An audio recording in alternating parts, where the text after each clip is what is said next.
Hello, and welcome to a very special, yet again, bonus episode of AP Taylor Swift, where we are here to discuss some new things, such as the Tortured Poets Department being added to the Eras Tour set list, which was exciting.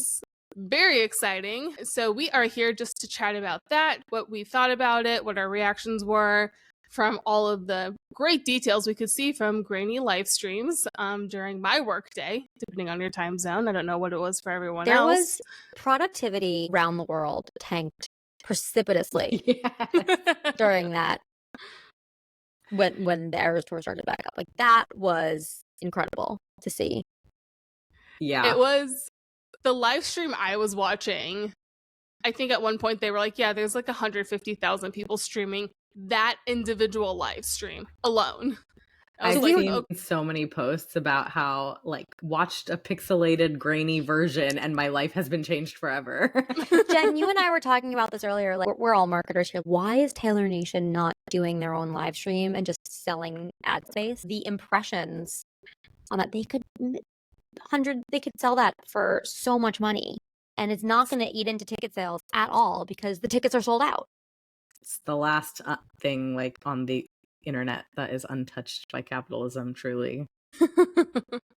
I will say the person who I watched, I did Venmo him $25 because I was like, you're doing the Lord's work right now. Thank you so much. But does the person recording it actually get the money? Like, the person I was watching was someone who watches multiple live streams at the same time. So if anyone goes down or lags or has an issue, then he immediately pulls a new one up. So he has like a mission control is what it seemed like he was. And I was like, so he's doing some work, but there are other people who are just, they have somebody else who's in the room in the stadium streaming, and what we really should be doing is paying those people not to sing along.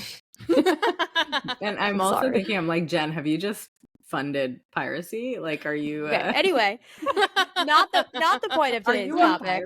The point of today's conversation is we wanted to talk about the songs that she did add to the set list and our reactions. Obviously, we've talked a little bit about the songs themselves before, but we did a special Eras Tour episode back in the fall when the movie came out, and we talked about our experiences going and seeing the Eras Tour live and how seeing some of these songs performed changed our perception and interpretation of these songs. So that's what we're going to do today. Let's maybe real quick, just like first reactions as you like saw the changes. Perfection, amazing, unbelievable, no notes. We'll go through song by song. One thing I will say is it was really interesting just to see what she changed from the rest of the set list. Yes. Justice for Tolerate It. Yeah, I think a lot of people had really strong opinions, but for the most part, all of it was, if you had asked me to guess, I would have guessed almost exactly what happened. The biggest shock to me was this singing Cardigan from the top of the Folklore House. That was an immediate out of body experience where it just wasn't the music I was expecting with that visual. And I was like, okay, this is what we're doing now. And the combination of Folklore and Evermore, I actually personally really like because they were sister albums. It was kind of fun to see them woven together that way. I just want to put on the record for our listeners and witnesses that calm, collected Jen was freaking out that Willow might be cut. And she was very concerned. Willow marked as safe was the actual. So nervous. I just love that she did so many versions of Willow that she released to us, but the Eras Tour is the best version of Willow. It's also Jen's aestheticism song. It is pure vibes. I'm trying to go back to our. It was amazing. It was so good. My reaction, so I'm the only one out of the three of us that's not going to be seeing the Eras Tour again. You don't have tickets yet. We're going to manifest I would like to take this time to just tell our listeners, if anyone is selling a ticket for their Eras Tour ticket, like, please hit me up. I would like to go. I really need to go see this show again. But yeah, so I think I fell in love with the show all over again because just like rewatching all of it, I do think that the choices that she made were great ones, but I was originally very against Tortured Poets Department. Tortured I can't say the name of this album. TTPD. I just can't get it right. I was really against it being added to this Eras tour. I've since then seen a few versions of people chattering about how if Midnights was 13 sleepless nights, this is the Fortnight. This completes the Fortnight. It's the end of an era, whatever. The way she integrated it into the show, I thought was incredible. Amazing. Loved it. Got chills, like literal shivers. And seriously, it's a tiny pixelated little live screen with somebody singing in an awful voice. And yet the emotions hit great. I love what she did with the songs, and we'll go into that. Yeah. But I like the fact that she changed it up. It gives you an idea of how she maybe wants the album to be interpreted beyond just what was on the album. So yeah, that was my reaction. It's a rave review because you were definitely very against. You're like, this can't be in the show. It's I was different. like, well, mainly because I don't have tickets. I was like, why would you do this? Why would you do this? Okay. To me, why would you do this to me personally? Right. Fair, totally fair. Well, do we want to get into the songs? Let's do it. I mean, I feel like even before you get into the songs, you get the visuals on the screen of the falling windows and you have a road, very surrealist. It is very surrealist. And the road was interesting to me. So we're going to combine But Daddy, I Love Him and So High School in our conversation because she combines them in the show. Justice for So High School. I loved the way it was integrated.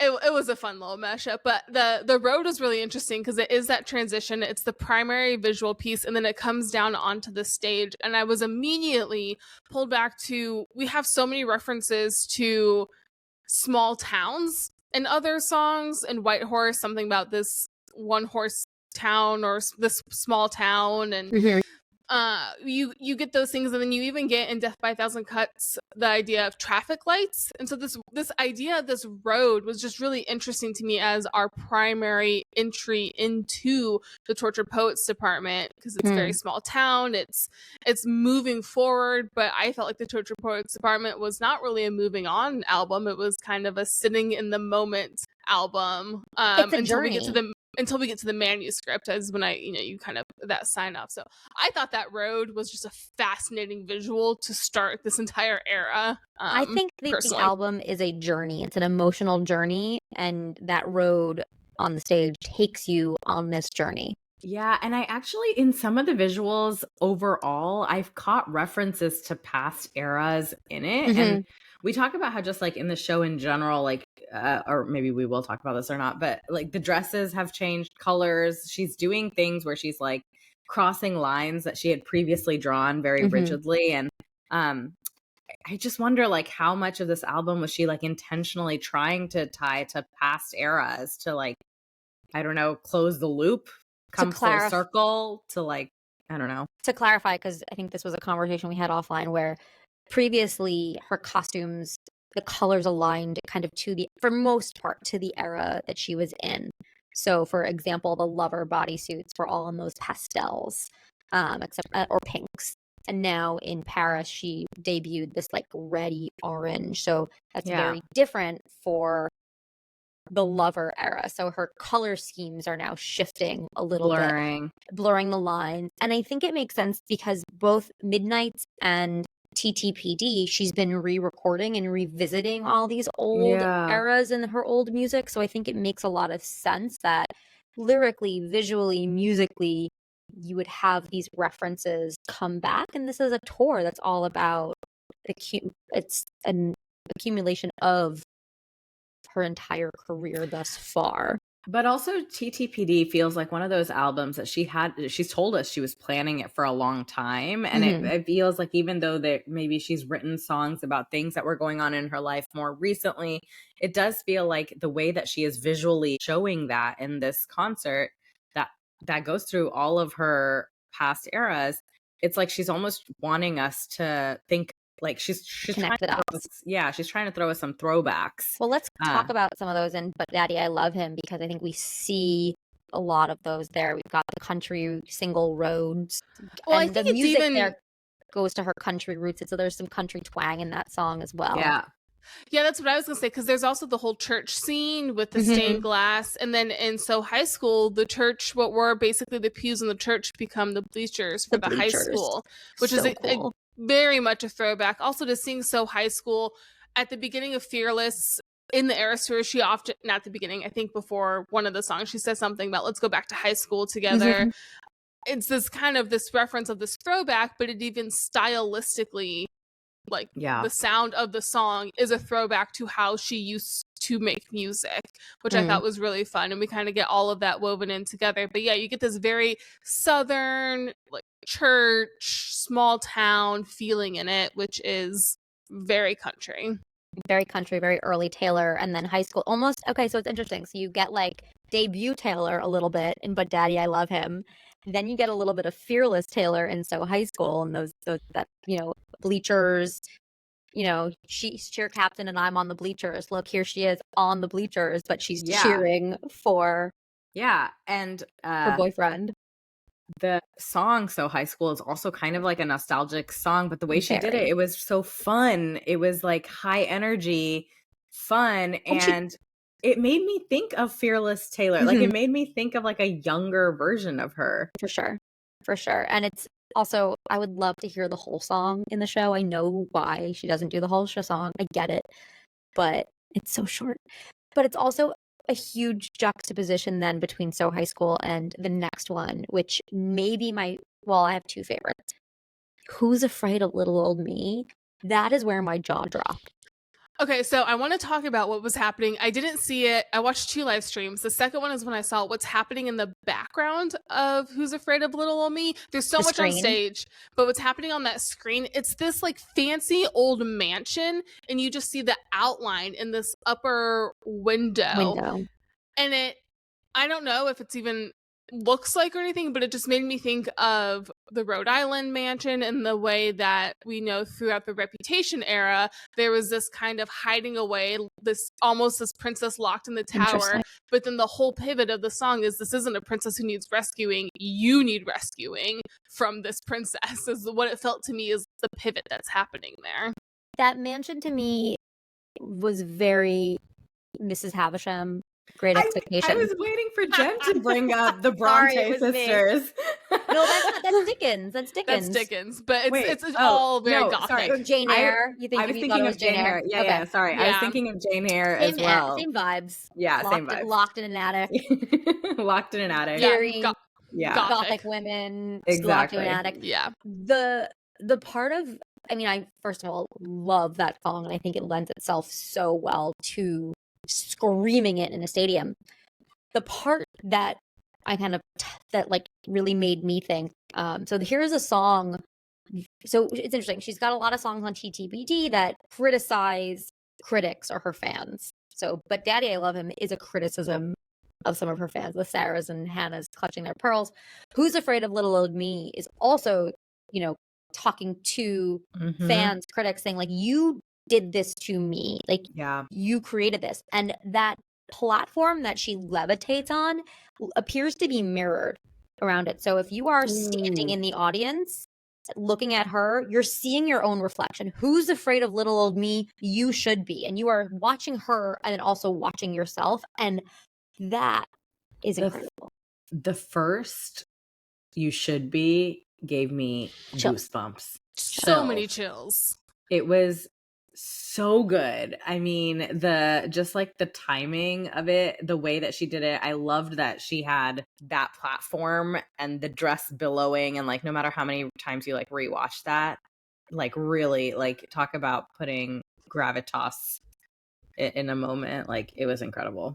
Like, yeah, the only thing she could have done differently to make it even more powerful is literally have like, you know, Peter Pan strings and levitate and fly throughout the whole stadium. And like she didn't need to do that because it has so much impact the way she like flies through, levitates across that stage. I was just gonna say, like, was she actually levitating at some point? Like, is it an illusion? What is it? It's an illusion, so it looks like to be. I mean, again, we all watched it on this like little pixelated. I was just gonna say, I couldn't really see. It's a mirrored platform that moves, and she's got some sort of pole that's like that she holds onto. Like that way, she can kind of like bend backwards and do what she needs to do, and also not fall off. And I think, correct me if I'm wrong, like the dancer is clear, like they So they're there towards the end. That was one of the things that I thought was interesting. She does this thing from the platform where she points and it like all the dancers like almost fall back, and then she kind of draws them and they lean forward, which is also, I felt, was a reference to what happens in the Eras tour of the power she has over the crowd. She does the pointing thing all mastermind. the time.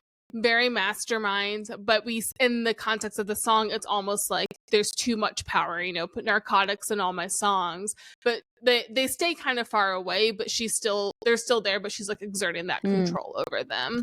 It's amazing. And then this was the song where there's also a version of her on the big screen with like the scary face at the end, right? So that's how it ends, which is a fascinating transition because it ends with her being scary, these wide eyes, and then we go into UFOs for Down Bad, which I thought was interesting. So freaking cool. But it's like she's scary, she's kind of this monster, and then now aliens appear. It was just kind of a cool transition, I thought of.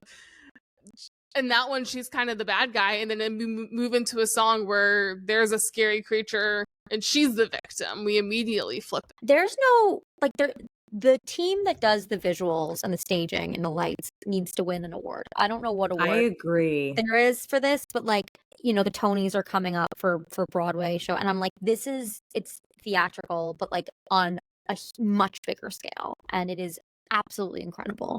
Yeah. No words. Yeah, so Down Bad. No words. We have the UFOs because it's a podcast. That's literally what we do. Just come listen to me being speechless. Down Bad. Yeah, Down Bad's amazing. I think it was interesting because I think there's been so many dances to Down Bad on TikTok. So I think my expectation would be that this would be a big dancey song, and it wasn't. It was just her on the platform getting like beamed up by a UFO and moved around like on a Roomba. Well, that's the other thing that's happening on TikTok now. There's people putting their cats on Roombas and being like, it's Taylor Swift and Down Bad. Yeah, see that, and it's so funny. Can you guys do that with your cats, please? My cats would never. Right. Exactly. My dog is afraid of the Roomba. Almost jinxed you. Yeah, would never. I think it's interesting now we're like a few songs in, and the choice of songs, the way that she she had a lot kind of of put this together is really interesting, because we've talked about how we really thought that this album was just like such a sad, devastating album, and yet the way that she's like kind of layered these songs together, we've just gone through like 4 songs, and so far, outside of Who's Afraid of Little Ol' Me being a very powerful song, you've got no sad here so far. It's been very fun. Okay, so speaking of, I'll put this on social, but I have my TTPD crying ranking in my phone, my tears ranking. And yeah, so far, none of the ones that have the most tears, actually the most crying, according to my unofficial ranking, we haven't talked about yet, but we will, is a 3 out of 5. So right now, none of these are zeros, though. Yeah. Down Bad is a 1 crier, but Daddy I Love Him is 2 tears, but it's more of like a getting it out. Crying. I don't even have. Oh no, Down Bad's 1. So High School is 0. Yeah, so it's like she's picked these songs that, which I mean makes sense for this concert or tour. Like you have to have upbeat or like kind of, you don't want to be such a downer, but at the same time, like I think she's also like she's made these songs that I think in the context of a somewhat really sad album were like more mellow songs. She makes them super fun with the music and the dances. Like she's almost found at a way the really, really fun ones too. Yeah, that's true. But like she's found a way to already like make them very upbeat. And that was also one of the things like when I heard that she would be adding these songs, I was like, I don't understand how she's going to do this because they are like really freaking depressing. You're the most skeptical Swiftie ever. It's a healthy skeptic. It's fine. It's good. But blown away. Like it's like, okay, wow, like you've made this really, really fun and engaging and like really epic, right? So anyways, I think what's interesting for me is again how like critical these songs are of the fans and how meta some of these songs are, and I'll talk about that with the last song more, but just there's an interesting juxtaposition of like these songs are critical of the fans and she's sitting here on stage doing them. Not all of them are critical of the fans, to be clear, but there's a lot of thinking that we as fans need to do when we're listening to these songs, and so then to be in a stadium and watching her perform them, they take on a different meaning. Yeah. Jen, well, the transition from Down Bad into Fortnight I didn't really catch it the first time I watched the stream, but the second day I was realizing it was a really interesting combination because the lines that she combined were essentially, fuck it if I can't have him, I love you, it's ruining my life. And I thought that was interesting, really cool to combine those. And the way it was done, I almost need to watch it again to really get it, but it almost felt like one was out loud and then it almost like echoed. So it almost felt like there was one, I believe the fuck it if I can't have him was like out loud, almost as if she were saying to someone, fuck it if I can't have him, but then in her mind thinking, I love you, it's ruining my life. Interesting. And I thought that was a really interesting transition into Fortnight and an interesting combination of songs of Fortnight and Down Bad. It was just interesting. I really liked it. I think I'm gonna have to like sit on it longer to see what the impact is, but like you said, this album is very much a journey, which I do see, and I think that combination is that journey of anger and sadness that you can have when you're moving on from something. So it was kind of cool to see those overlapped before moving into Fortnight, which we can now discuss Fortnight. Yeah, anger, sadness, but also victory. As you get more distance from these emotions, you process them differently and you're able to look at them versus experience them. And I think it's doesn't sound like there's been a ton of distance if she was literally writing this album as she was on the Eras tour this time last year, but it's enough distance that she's able to then bring out a whole freaking marching band to sing a song, which is a devastating song. I don't know. I know we just skimmed over Fortnight. We should say a little bit more about it. Let's talk about Fortnight. Yeah. This was a song that we actually got a music video for. So we already have one visual representation of it. And she did kind of mimic the music video at some points. But what did you guys notice in terms of what was different even from the music video? I thought the tilted bed stage was interesting. Obviously, we have a reference to Tilted Stage and Look What You Made Me Do, but it also made me think of Reputation Tour. It was that she had the tilted stage at the end that they used. I can't remember exactly which songs, but she's used a tilted stage herself before. Again, that self-referential, it does feel like she's calling back to these moments and either changing them or reclaiming them. Or I don't know, in some ways, I almost feel like the Torture Poets Department and Midnight's, I do feel like she said she kind of wrote them all in a row, was this recollection of all of the eras and saying like they're all valid. Kind of, like here's the modern version. I'm gonna look back on all these things and I accept them. It's almost like closure. It's that I don't know exactly the words for it, but they do feel like a survey of the eras. You are a collection of your experiences. Something. Which the anthology is a fascinating name for that, because an anthology is often a collection of art. Well, and that's why I love this like idea, because she told us that Midnight's is this collection of 13 sleepless nights that have kind of happened like throughout her whole life, like referencing past eras. And then this song is Fortnight. It's about 14 days. And she's talking about how she touched him for a fortnight. And so it's interesting to think of like, maybe this is like that last piece. It's like the final piece that we needed, but could be still referencing her whole life, not just the past 2 years. I need us to deep dive with Fortnight because I enjoy it, but I'm like, do I get it or am I just singing along? Unknown. And I want to spend more time with the visuals, both in the music video and the concert. I did think it was a great example of how you kind of even bring like a visual from a music video to life on stage, because she did. I guess the reason that I started off with what did you guys find that was different from the music video is because a lot of it I think was similar. Like, yes, the tilted bed stage, there's a tilted bed in the music video. Like the way that she was sitting with the other dancer is of course similar to the Post Malone kind of imagery. And so when they're at the typewriter. Yeah, and so it's interesting, like it was like an interesting way of seeing like, okay, here's the like adaptation of the video on the stage in many ways. And I thought it was interesting how she did that. For sure. And then the last two are going to be a lot. The last two are the smallest man who ever lived. I need the live concert version of the song because the drums make it. Yeah, and it's not that powerful. not as powerful on the album itself. It is unbelievable on stage. And this is a perfect example of a song that comes alive in person and did not have that same impact on the album for me. I think a drum line brings any song to life in a remarkable way, but holy crap, yeah, like this one, it was so powerful. Also, just the militaristic imagery really tells you something about the song that I didn't get just listening to it or listening to the lyrics. The use of light. You have this entire album that's all like black and white. And until now, even the most of the visuals are mostly black and white, especially in Fortnight, like everything is black and white.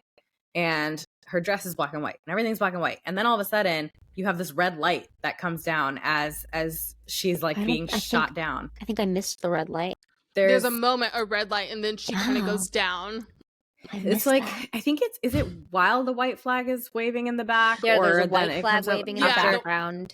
She puts on her marching. They're basically jacket, they're all marching of the red era. So her and the dancers are all marching, and then the dancers like slowly start to fall down, right. And then she's still kind of going, but like as the dancers fall, like there's this red light on her, and it kind of looks like she's being shot because she stumbles when the red light comes, and then she gets up again and she keeps going. And then there's another red light, and then she stumbles, and then she gets up and she keeps going. And that's really powerful because also you just don't have any colored light anywhere else. It's just all black and white, and then you have this out of nowhere. It's interesting to me, too, that it was happening while the white flag was waving. So the idea is that surrender has been...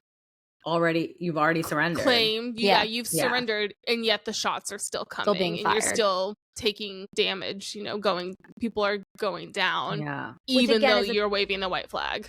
A perfect example of how the visuals add even more to the lyrics than the lyrics themselves could have conveyed. Because you do get this sense in the lyrics that like this person was totally betrayed, but adding with the added imagery of a white flag of surrender, but still getting like who shoots down somebody after they've surrendered? That's already down. Yeah.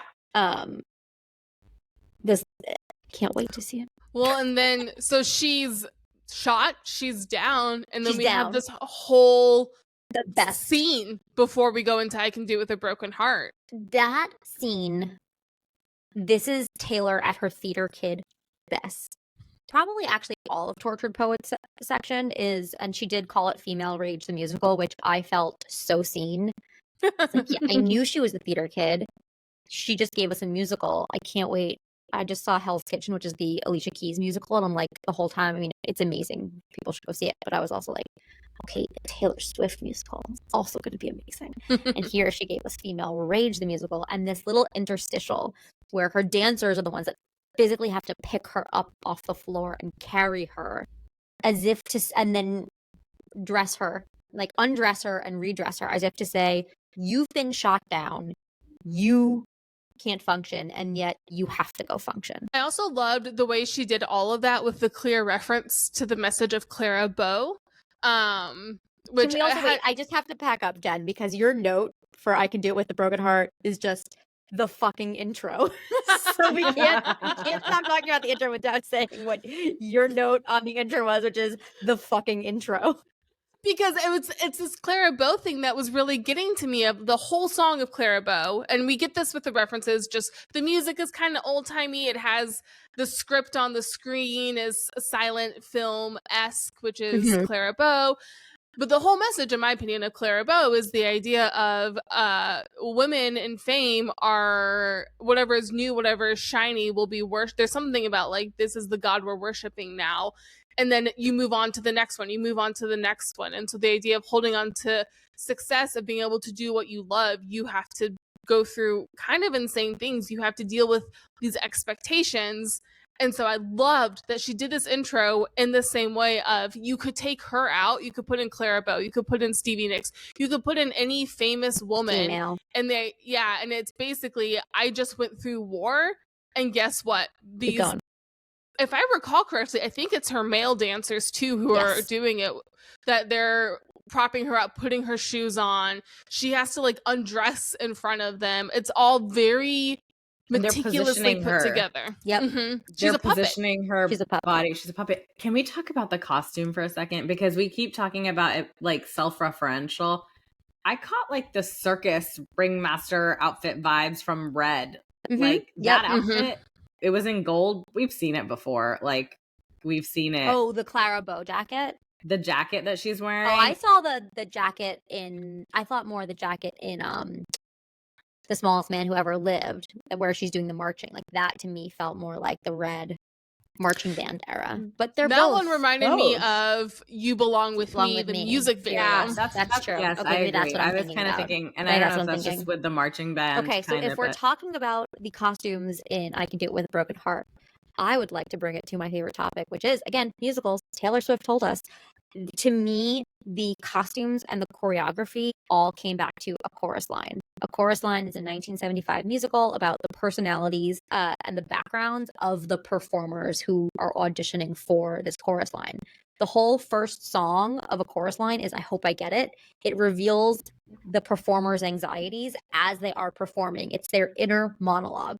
That is what I Can Do It With a Broken Heart is.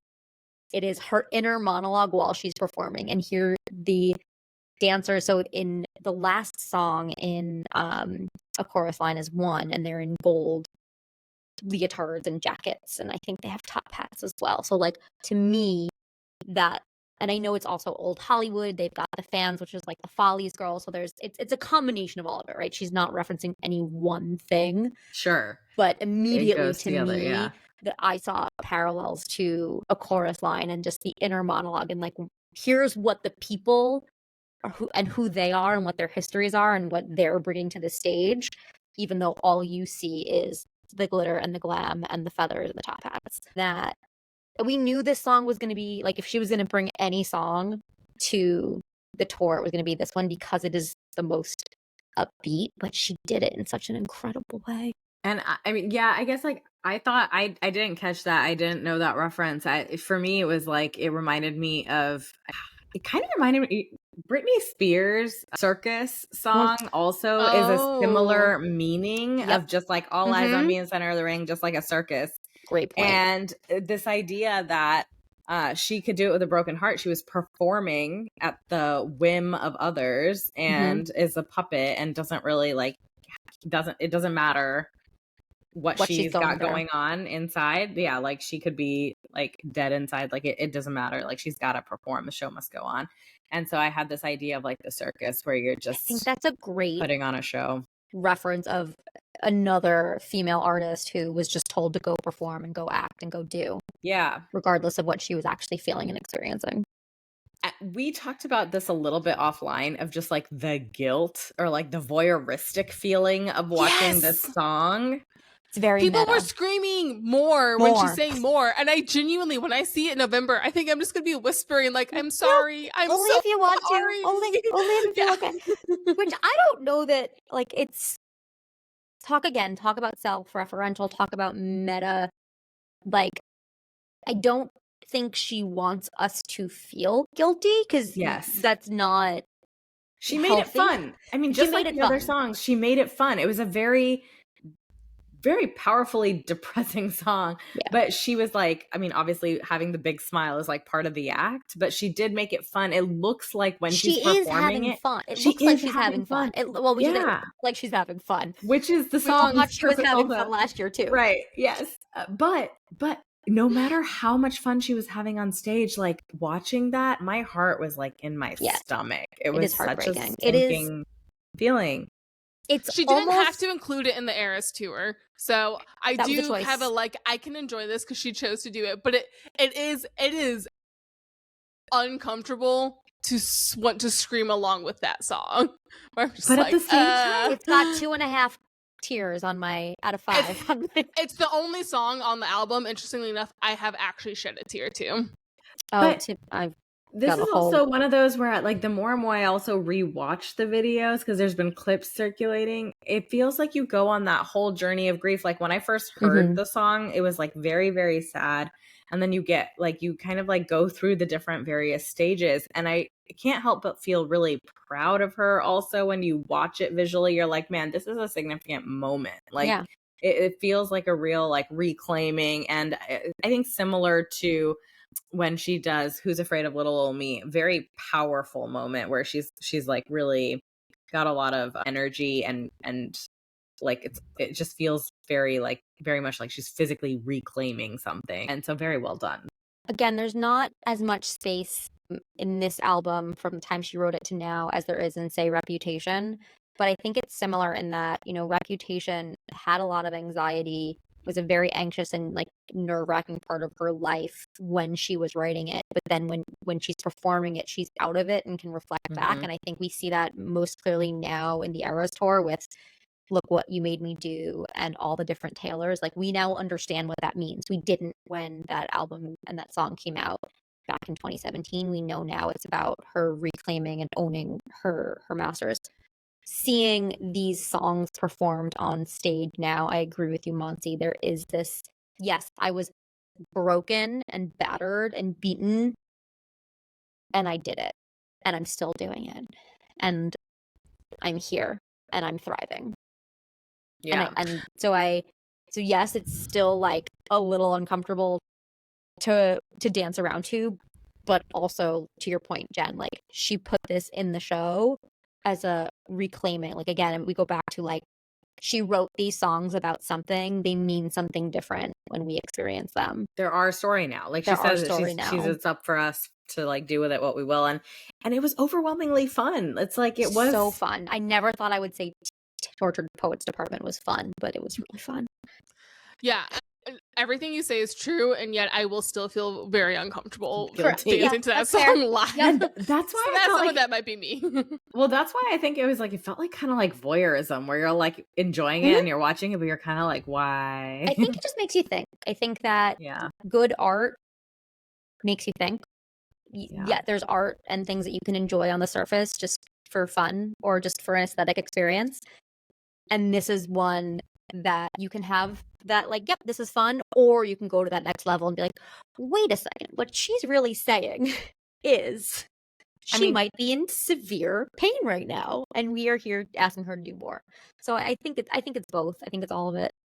Talk about emotions though, like really, like I think this entire mix of songs like it's really a good balance. Punches you in the gut, like shiver, like there were physical reactions to this like entire list of songs, this entire section, which is kind of crazy and really incredible when you can get that in a show, especially from an album that we've been all listening to nonstop for weeks now. It's like, it's not like we're hearing these songs for the first time. Like, we've been listening to them 3 weeks. It's only been out for 3 weeks. Wow. That's weeks. Well, and I think, and maybe this is the way she ends this section, which maybe this will be the way we end this episode, but I wasn't sure if she did Torture Poets, if she would start or end with I Can Do It With a Broken Heart. And what I thought was really interesting watching it is she ends with I Can Do It With a Broken Heart, obviously, but the final line is try and come for my job. And then she moves into the acoustic set where she's revisiting hundreds of songs that she has written over the years. And I thought that was a really interesting transition of I can do it with a broken heart, try and come for my job. And now I'm going to move into a set where it's just me and an instrument playing songs that I wrote and I've been performing for years. I thought there was something really beautiful in that transition there too. It's victorious and let's revisit everything I've done. I like that. I was starting to get this feeling. We talked about this a little bit offline too, that I was starting to get this feeling in re-listening to this album over and over again, that the more you listen to it, you get past the sadness a little bit and you get into the other emotions and you kind of feel more of that victorious and reemergence and like coming out on the other side of it over time. And I think that was really validating in watching this set in the show, because the way that she would perform them, yes, there are really powerful moments, but you kind of get past that sadness and you really come out on the other end where you're like just really proud and kind of feeling victorious, you know? Yeah. Well, maybe we'll revisit this after we see it in person or after we sit with it, but please DM me if you are selling tickets. I was like, if Monzi has come around and is glad that it's part of the show now, we know Taylor did a good job. She was the biggest skeptic, so Well, that's it for now. This was a bonus episode, but otherwise, check us out every Wednesday. We have a new episode where we dive into Taylor's lyrics and enjoy her art. We'll see you next time.